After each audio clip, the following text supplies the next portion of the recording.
Hi, we came up today to see Senator Greg Ball and talk about problems facing the Hudson Valley.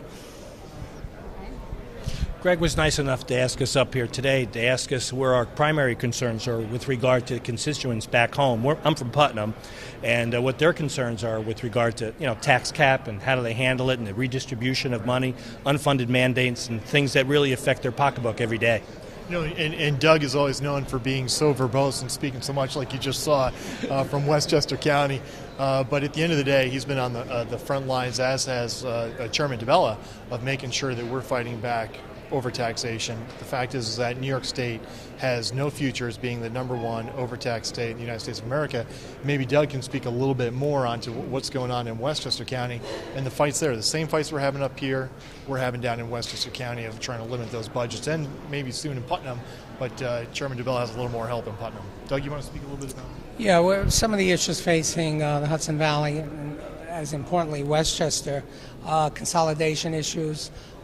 It's important that we begin the process of lowering the tax burden on the residents of New York State. Property taxes are out of control, and I think it's important that we begin looking at education, consolidation between shared services between the education and governmental services in local municipalities. I think that's important that we begin that process. I know Chairman DeBella brought up an initiative in Putnam County. We're talking about coming together to actually have consolidation. Because Putnam's a little bit smaller than Westchester County. You want to speak a little bit more about the conversations we had on consolidation? We have the luxury of only having, say for instance, 7 school districts throughout the county, and when you have a large portion of the school district budgets being allocated to administration, and if you can consolidate those offices, I mean, you've got $1.5 million just in superintendents, for instance.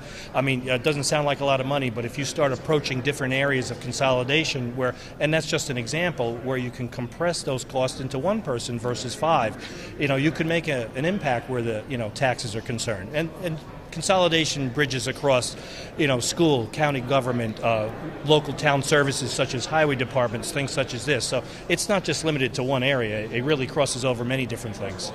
It's a very tough budget, but we've got to make sure that we don't balance this budget on the backs of working class people, and we've got to be smart. Things like consolidation and cost savings that we can do at the local government, state government, everywhere in between. So that's why they came up. I know, Jim, do you want to represent or introduce some of your folks who are local chairs? And I brought a couple of the local chairs with me. This is Lou Totaro from the town of Kent, Bill Bajarski from the town of Putnam Valley, and Eric Cypress from the town of Southeast. So those are 3 of the 6 towns that we have in Putnam County, and they were kind enough to give up their time today to come with us to meet Greg and to talk about the things that concern not only Putnam's residents but all of New York State's residents, which Greg is heavily involved with, trying to do the right things for.